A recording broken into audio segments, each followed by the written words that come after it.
नमस्कार दोस्तों। इस वीडियो में रेगुलेटिंग एक्ट 1773 का मल्टीपल चॉइस क्वेश्चन करेंगे। आइए स्टार्ट करते हैं। सबसे पहला क्वेश्चन है कि रेगुलेटिंग एक्ट 1773 को ब्रिटिश संसद में विधेयक के रूप में किसने पेश किया था? तो इसका आंसर होगा लॉर्ड फ्रेडरिक नॉर्थ ने। अगला क्वेश्चन देखते हैं कि भारतीय राज्यों पर संसदीय नियंत्रण किस अधिनियम द्वारा प्रारंभ किया गया? देखिए, जो अलग अलग एग्जाम में ये क्वेश्चन आया था तो उसमें ऐसा ही लिखा हुआ था, लेकिन इसको आप ऐसे समझिए कि भारतीय राज्यों पर ये जो संसद की बात करता है ना, तो ये इंग्लैंड का संसद, ठीक है, इंग्लैंड के संसद का नियंत्रण, यानी भारतीय राज्यों पर इंग्लैंड के संसद का नियंत्रण किस अधिनियम द्वारा प्रारंभ किया गया? इसका आंसर क्या होगा? Regulating act 1773। तीसरा क्वेश्चन देखते हैं, किस अधिनियम के द्वारा भारत में ईस्ट इंडिया कंपनी के संचालन को ब्रिटिश कैबिनेट द्वारा नियमित और नियंत्रित किया गया और इसने पहली बार कंपनी के प्रशासनिक और राजनीतिक कार्यों को मान्यता दी और भारत में केंद्रीय प्रशासन की नींव रखी? इसका भी आंसर क्या होगा? Regulating act 1773। देखिए, अभी हम चैप्टर पढ़ रहे हैं रेगुलेटिंग एक्ट 1773, तो हमें बहुत आसानी से पता चल जा रहा है कि ये इसके बारे में बात कर रहा है, लेकिन जब एग्जाम में आएगा तो हमें पता नहीं चलेगा कि ये किस चैप्टर का है। तो हम इसको क्वेश्चन को ऐसे पढ़ेंगे कि इसको कैसे ही घुमा के भी दे हमें एग्जाम में, तो बहुत ही आसानी से हमें पता चल जाए कि क्वेश्चन में क्या पूछ रहा है। देखिए, इसको समझते हैं कि किस अधिनियम द्वारा भारत में ईस्ट इंडिया कंपनी के संचालन, या देखिए, भारत में ईस्ट इंडिया कंपनी के संचालन को ब्रिटिश कैबिनेट द्वारा नियंत्रित किया गया। तो ब्रिटिश कैबिनेट द्वारा ईस्ट इंडिया के कंपनी के कार्य को क्या किया गया? नियमित और नियंत्रित किया गया। फिर समझिए, ब्रिटिश कैबिनेट द्वारा ईस्ट इंडिया कंपनी के कार्य को नियमित और नियंत्रित किया गया और प्रशासनिक और राजनीतिक कार्यों को मान्यता दी गई और केंद्रीय प्रशासन की नींव रखी गई। ये तीन बातें हैं। ये किससे आया? Regulating act 1773। आगे बढ़ने से पहले थोड़ा सा बैकग्राउंड को समझते हैं। 2 मिनट का कहानी है, वो आप यदि सुन लेंगे तो फिर आगे का क्वेश्चन बहुत ही आसानी से हो जाएगा। देखिए, 1757 में क्या हुआ? प्लासी का युद्ध हुआ, प्लासी। फिर 1764 में बक्सर का युद्ध, बक्सर। और ये दोनों ही युद्ध में अंग्रेज विजयी हुआ।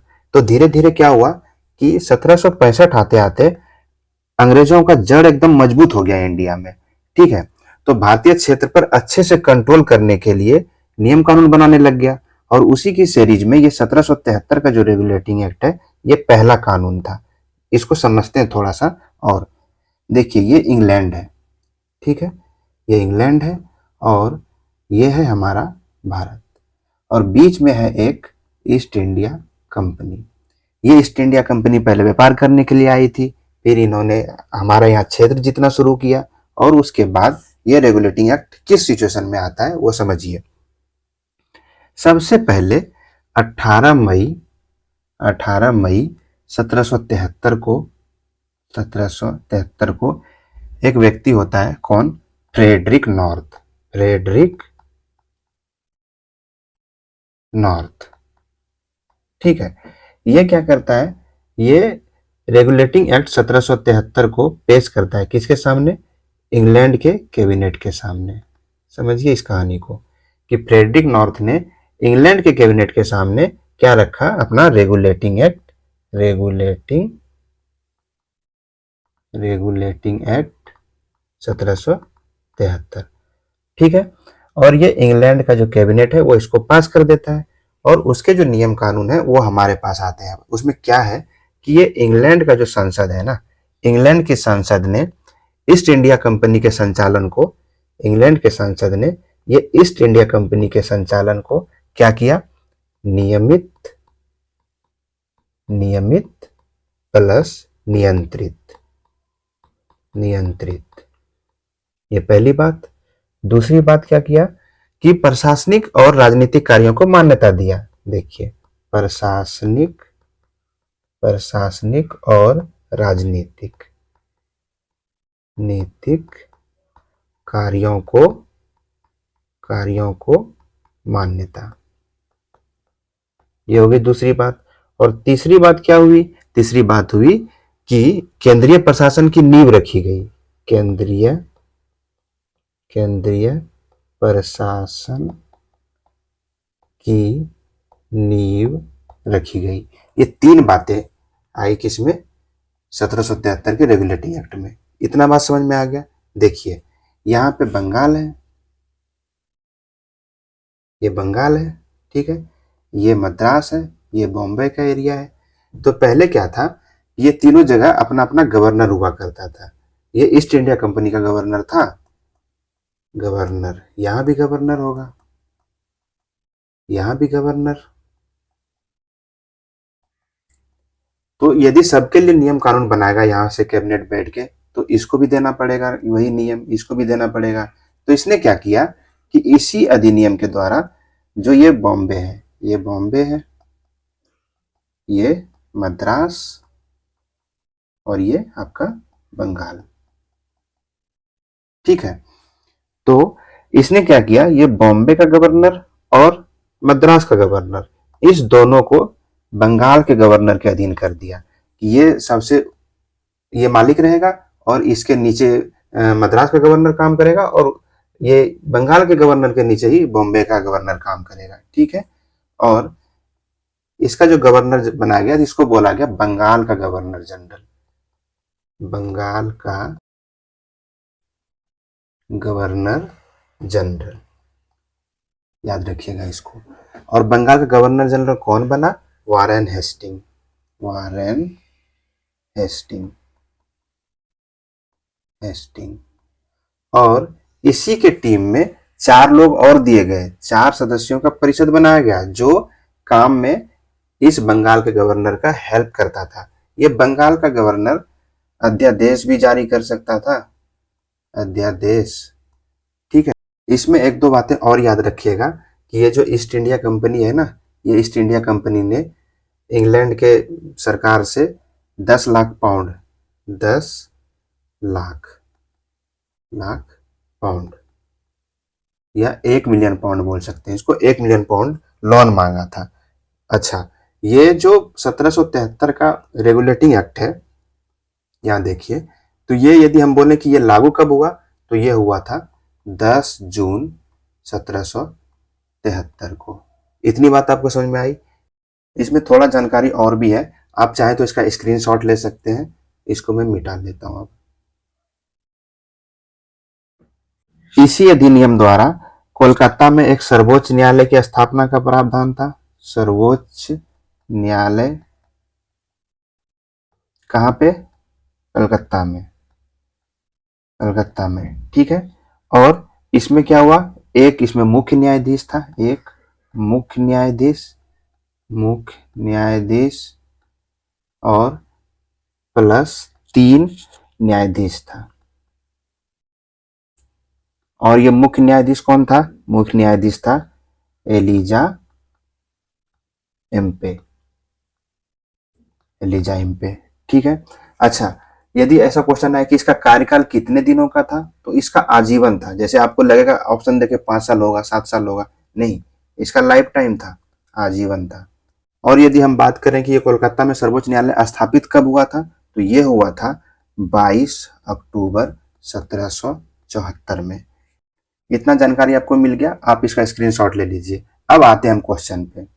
अगला क्वेश्चन देखिए, अब रेगुलेटिंग एक्ट 1773 द्वारा कौन से प्रेसिडेंसी बंगाल के गवर्नर जनरल के अधीन कर दिया गया। अभी आपको मैंने बताया था कि बंगाल के गवर्नर जनरल के अधीन किसको किया गया, बॉम्बे को और मद्रास को। तो ऑप्शन हमारा ए हो जाएगा, ठीक है।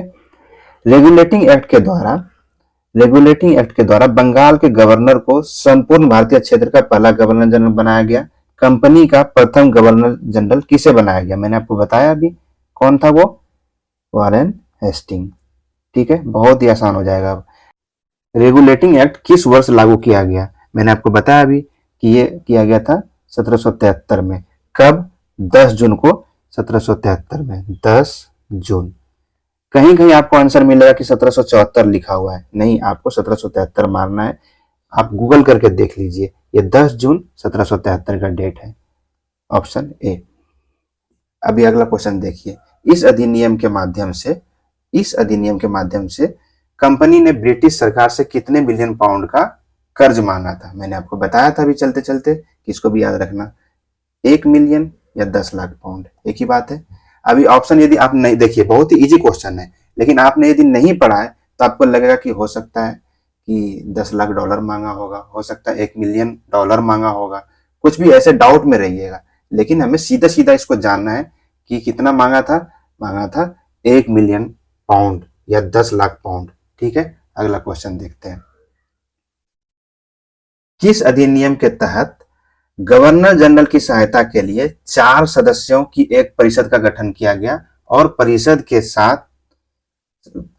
साथ गवर्नर जनरल को अध्यादेश जारी करने का अधिकार था। मैंने आपको बताया था अभी कि गवर्नर जनरल के सहायता के लिए 4 सदस्य थे और वो अध्यादेश भी जारी कर सकता था। ठीक है, तो ये रेगुलेटिंग एक्ट 1773 के द्वारा। ठीक है, अगला क्वेश्चन देखिए कि 1773 के रेगुलेटिंग एक्ट द्वारा एक सर्वोच्च न्यायालय की स्थापना का प्रावधान था। ठीक है, हमने पढ़ा अभी, जिसमें एक मुख्य न्यायाधीश और 3 अतिरिक्त न्यायाधीश शामिल थे। इस सर्वोच्च न्यायालय की स्थापना कहाँ की गई? इस सर्वोच्च न्यायालय की स्थापना कहाँ की गई? कोलकाता में।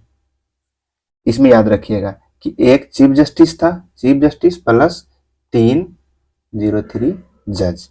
ठीक है, और ये कहाँ रखा? कोलकाता में। अगला क्वेश्चन देखिए, सुप्रीम कोर्ट के फैसले के खिलाफ कहाँ अपील की जा सकती है? ये उस समय जो सुप्रीम कोर्ट था उस फैसले के खिलाफ हम अपील कर सकते थे, ये प्रीवी काउंसिल में। अगला क्वेश्चन देखिए, 1774 में स्थापित सर्वोच्च न्यायालय के पहले न्यायाधीश कौन थे? पहले मुख्य न्यायाधीश थे सर एलिजा इम्पे। मैंने आपको बताया, आपको दिमाग में आया होगा ठीक है, ये मुख्य न्यायाधीश तो एलिजा इम्पे हो गया, लेकिन बाकी ये 3 जज कौन थे? तो 3 जज का नाम मैं बता देता हूँ, आप नोट कर लीजिए। ये थे लेमिस्टर, दूसरा था जॉन हाइड, और तीसरा था रॉबर्ट चेम्बर। एग्जाम में यदि ऐसा आता है तो आप इसको भी बना सकते हैं। ठीक है, अगला क्वेश्चन देखते हैं। 1773 ईस्वी के रेगुलेटिंग एक्ट के तहत सर्वप्रथम किस शहर में सर्वोच्च न्यायालय की स्थापना की गई? ये कौन सा था शहर? ये शहर था कोलकाता। ठीक है, अगला क्वेश्चन देखते हैं। विनियमन अधिनियम की त्रुटियों को दूर करने के लिए कौन सा अधिनियम पारित किया गया? आप ये सोच रहे होंगे कि ये क्या आ गया, विनियमन अधिनियम। रेगुलेटिंग एक्ट को ही ऐसे, जैसे हिंदी का टफ वर्ड आ जाता है कभी कभी एग्जाम में, तो आप नहीं सोचिएगा कि ये तो हमने पढ़ा ही नहीं, ये रेगुलेटिंग एक्ट ही है। रेगुलेटिंग एक्ट का हिंदी है ये, विनियमन अधिनियम। ठीक है, तो इसकी त्रुटियों को दूर करने के लिए आया था एक्ट ऑफ सेटलमेंट 1781। ठीक है, किस सरकार को एक्ट ऑफ सेटलमेंट 1781 द्वारा बंगाल, बिहार और उड़ीसा के लिए कानून बनाने का अधिकार दिया गया? ये दिया गया हमारे कोलकाता सरकार को। ठीक है, ये तक तो था बेसिक। अभी एक दो थोड़ा एडवांस करते हैं, जैसे इस टाइप का क्वेश्चन एसएससी सीपीओ में, असिस्टेंट कमांडेंट के एग्जाम में, स्टेट पीसीएस में, इस टाइप के एग्जाम में आते हैं। इसको, और ये कोई भारी नहीं है, हमारे पास जो जानकारी है उसी से ये भी बन जाएगा। इसको एक बार देखते हैं, देखिए ध्यान से देखिए इसको। 1773 के विनियमन अधिनियम के संदर्भ में निम्नलिखित कथनों पर विचार कीजिए। पहला देखिए, स्टेटमेंट पढ़ते हैं कि ईस्ट इंडिया कंपनी के मामलों को विनियमित करने के लिए ब्रिटिश सरकार द्वारा यह पहला अधिनियम था। यह सही है, यह पहला कानून था, यह तो सही है। कलकत्ता और मद्रास की प्रेसिडेंसी की सरकार बॉम्बे में सरकार के अधीन थी। जो बॉम्बे में सरकार थी, क्या उसके अधीन थी कोलकाता और मद्रास? नहीं, हमने पढ़ा है कि जो कोलकाता का था, बंगाल का था, उसके अधीन थी मद्रास और बॉम्बे। ठीक है, तो इसका मतलब ये क्या है? ये स्टेटमेंट गलत है। इस अधिनियम में एक गवर्नर जनरल और 4 सदस्यों की एक परिषद का प्रावधान था। सही है, ये तो हमने पढ़ा है। जो संयुक्त रूप से अपने अधिकार का प्रयोग करते थे। बिल्कुल सही है। तो अभी देखिए ऑप्शन क्या बोल रहा है, ऊपर दिए गए कथनों में से कौन सा कथन गलत है? गलत कौन सा है? 2। तो क्या है हमारा ऑप्शन हो जाएगा सी, मतलब केवल 2 ही कथन गलत है। ठीक है, इतना इजी है ये। लेकिन इसी टाइप का क्वेश्चन आता है हमारे स्टेट पीसीएस में, सीपीओ में, असिस्टेंट कमांडेंट के एग्जाम में, थोड़ा सा जो हाई लेवल का एग्जाम है उसमें ऐसा क्वेश्चन आता है। आपको पता सब कुछ रहेगा, बस उसको थोड़ा ध्यान देने की जरूरत है। अगला क्वेश्चन देखते हैं कि सर्वोच्च न्यायालय की स्थापना के संदर्भ में निम्नलिखित में से कौन सा कथन सत्य है? देखिए, कलकत्ता में सुप्रीम कोर्ट की स्थापना 1773 के रेगुलेटिंग एक्ट द्वारा की गई, बात सही है। लेमिस्टर इस अदालत के पहले मुख्य न्यायाधीश थे। ये लेमिस्टर था? नहीं, यहाँ पे कौन था? इम्पे, याद होगा आपको। तो ये वाला स्टेटमेंट गलत हो गया। ठीक है, तो हमें क्या पूछ रहा है कि कौन सा स्टेटमेंट सही है, तो स्टेटमेंट सही है मतलब केवल एक सही है, तो ये हमारा आंसर हो गया।